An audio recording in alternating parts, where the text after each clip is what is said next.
Hello and welcome back to Highway Farty. My name is Don and we're already on episode 4. Getting oh so close to finding this whorehouse that I am looking for. Not just any whorehouse, the whorehouse. The one that Babe Ruth said was his favorite in all the land. And I know it was here in St. Louis and I'm just trying to find out where.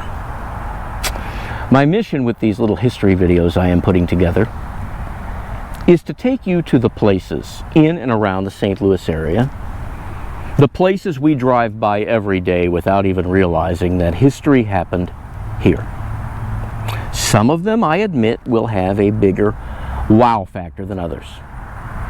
Can't hit a home run every time. But I think after today's episode, you're going to come away saying, wow, in Ladue? In Ladue. The very tony, very swanky, very ritzy, very wealthy suburb of St. Louis has a bit of a checkered past. Now you know if it's a checkered past in Ladue, it's going to be a houndstooth one. And I'm going to air some of that dirty laundry with today's episode. What led me to Ladue? By the way, I am on the grounds of the very beautiful Carmelite Monastery. Has nothing to do with today's story, however. Just as a nice place in the middle of Ladue for me to sit under a shade tree and talk to you for a few minutes. We are in an oppressive heat dome, I think they're calling it here in St. Louis. It has been an unbearably hot summer. And as you can see, ordinarily this is quite a lush and verdant landscape. And it is drying up.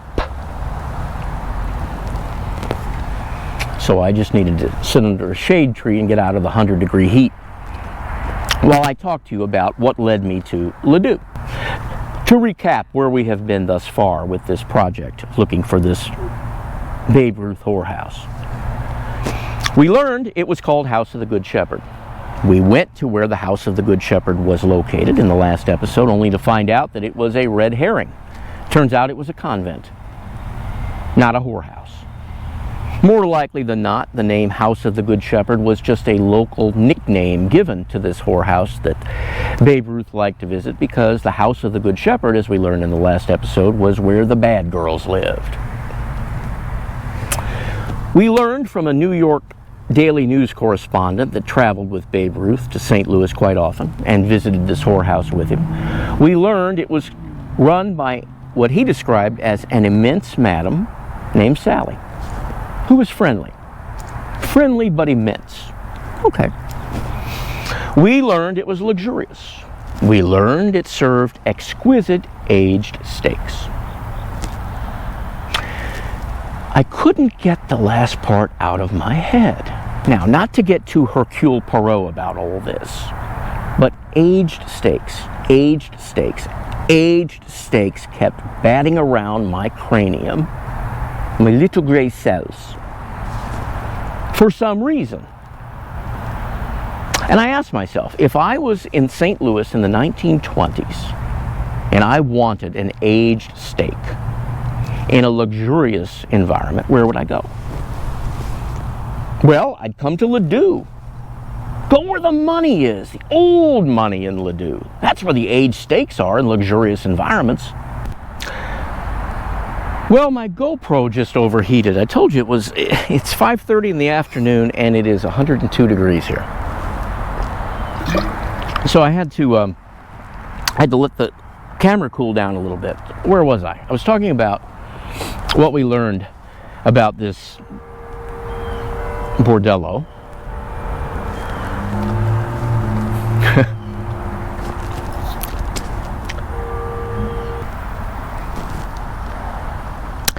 Ladue had a restaurant known throughout the world back in those days called Busch's Grove. And I knew from having grown up here, not in Ladue, but in the adjacent 63132 zip code, equally as bucolic, but not as Tony, I would say. I learned that Busch's Grove was the place to go if you came to St. Louis in the 1920s. Theodore Roosevelt ate here. Harry Truman, Charles Lindbergh. There's a story about Lindbergh in this place, and it goes a little like this. I have to prepare for it. Lindbergh got up from his table, went to the maitre d', and said, "Where's the men's room?" It's happened to all of us. Well, unless you're a woman. Lindbergh said, "Where's the men's room?" Maitre d' said, "Colonel Lindbergh, certainly if you could find your way to Paris in the middle of the night in the spirit of St. Louis, you could find your way to the lavatory here at Busch's Grove." Oh, am I droll? I'm just kidding, old Chuck. It's down the hall to the right. Or something like that. I'd like to think it's a true story, but my mind got to wondering, if all those people ate here, might it be possible that Babe Ruth also ate here? Now, the building still exists today, just to kind of give you an idea of what this place was. It was a restaurant up until, well, about 15 years ago, actually, and then it closed down. Today it is a day spa. It has nothing to do, by the way, the name Busch's Grove has nothing to do with the Anheuser-Busch family. A lot of people think that. The Busch in Busch's Grove refers to a guy named John Busch, who was the postmaster in these parts around the turn of the century. And he started this off as a post office and then expanded it out to a way station, restaurant, bar, boarding house, that kind of thing. Kind of like a stagecoach stop at the intersection of Clayton and Price. As I said, it remained in operation all through the 20th century. I ate here a few times when I was growing up. My recollections of it center around two things. Number one, it was very woodsy inside. A lot of heavy oak paneling, hunting scenes on the wall, hunting, very much a hunt motif to it. A lot of foxes and hounds. At least that's what I remember. And beer steins. Lots of beer steins. The other thing, and I think most people who remember Busch's Grove associate this with it, behind the restaurant was this patio area with the screened-in cabanas, very rough-hewn, rustic-looking things. And in summer, on nice evenings, which of course this would not be one, because they were screened in, you could take your dinner outside and not have to worry about the mosquitoes getting to you. And so those outdoor cabanas were quite a unique feature of Busch's Grove restaurant.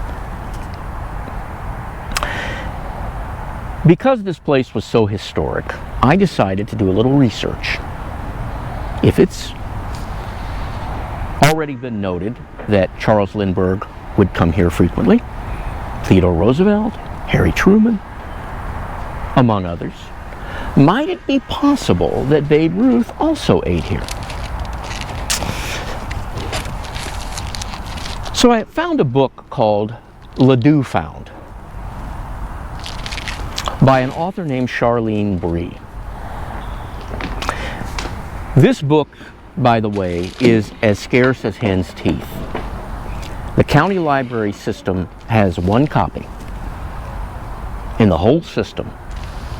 And in order to use the copy, or to read the book, you have to go to the headquarters branch of the county library, upstairs to the research and genealogy section, and you can only use the book in the library. It does not circulate. That is how valuable this book is. And what do you think I found when I went to Charlene Bree's book? I found that yes, indeed, Babe Ruth did eat here. And what's more, Busch's Grove was one end of a shuttle that ran between the restaurant and a nearby bordello. Winner, winner, bordello dinner. That is interesting. Ladue had a bordello in its midst in the 1920s. I'm going to take you there in a bit. This place was so notorious in St. Louis County back then. Everybody knew about it, according to Charlene Bree's book. Not everybody wanted to close it down. A lot of the wealthy businessmen here in Ladue liked having it in their backyard. They liked being able to go to the whorehouse and avail themselves to the services there. And they liked being able to take this little shuttle up to the restaurant. Of course, they could park their car at the restaurant, take the shuttle down to the bordello, and not have any evidence that they were there. In her book, Charlene Bree tells the story of many families here in Ladue saying, you know, it's getting to be a little late in the evening, kids. You better go to the Busch's Grove and fetch your father. They all knew what these men were doing. But the men didn't want to close it down. Trouble is, at about that time, late 1920s, Ladue is making its inroads to becoming a legitimate suburb in St. Louis County. It was trying to grow up. In those days, it was just a village. But for it to become a full-fledged municipality, the city fathers knew they had to do something about this prostitution problem in Ladue. And so, at Ladue City Hall, the sixth order of business was to ban prostitution in the city limits of Ladue. Sixth. Number 6. I mean, obviously number 1 is going to be your city charter, how your government is structured. And then you got your police department, your fire department, your public works department, probably some zoning laws. 6? Outlawing prostitution? That's how serious a problem this was. Now, this bordello that Charlene Bree talks about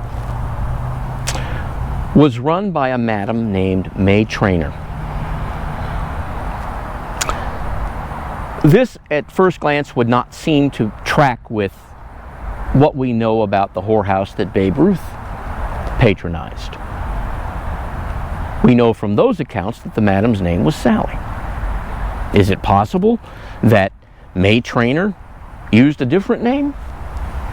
Well, not only is it possible, but in Charlene Bree's book, yes, May Trainer used the alias I.B. Hopkins. I.B. Hopkins? I.B. nice to meet you. Now, what little I know about using aliases, the first one's the hardest. Right? Once you've used one alias, then the names start to flow like water out of a spigot. Is it possible that May Trainer also used the alias Sally? I think it's quite possible. Unfortunately, though, I don't think May Trainer's brothel was the one that Babe Ruth essentially lived at when he was in town. And the reason for that is because it would have just been too far.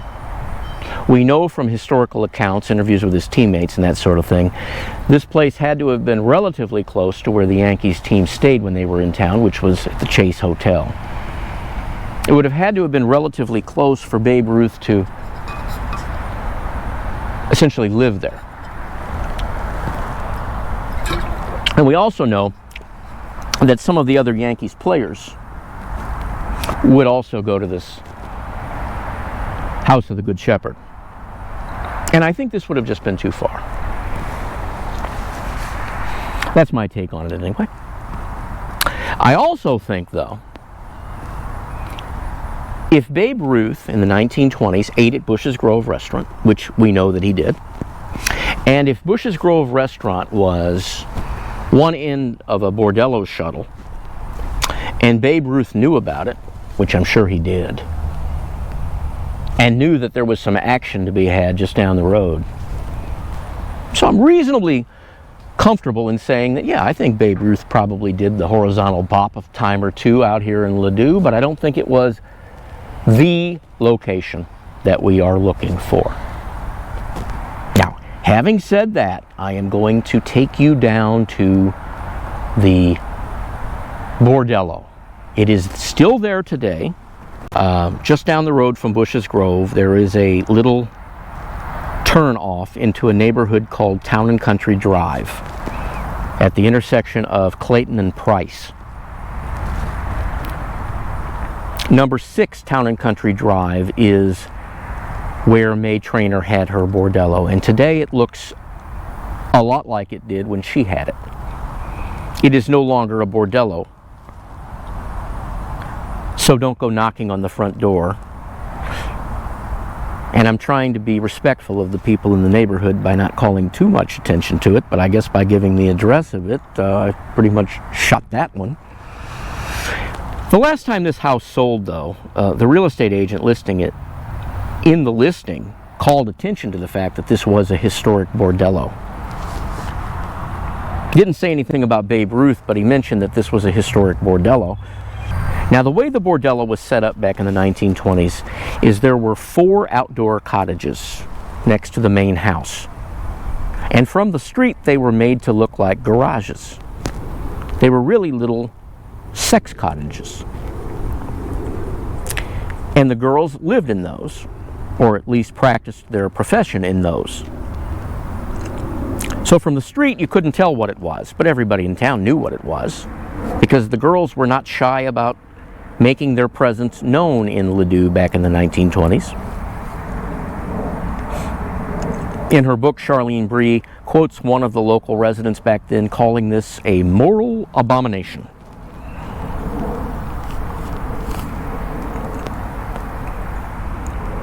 Once prostitution was outlawed in the city limits of Ladue, it puts May Trainor out of business. Well, this is as good a place as any to end my red light tour of Ladue, right here at the intersection of Ladue and Price. Always like this old road marker. Pass it every day.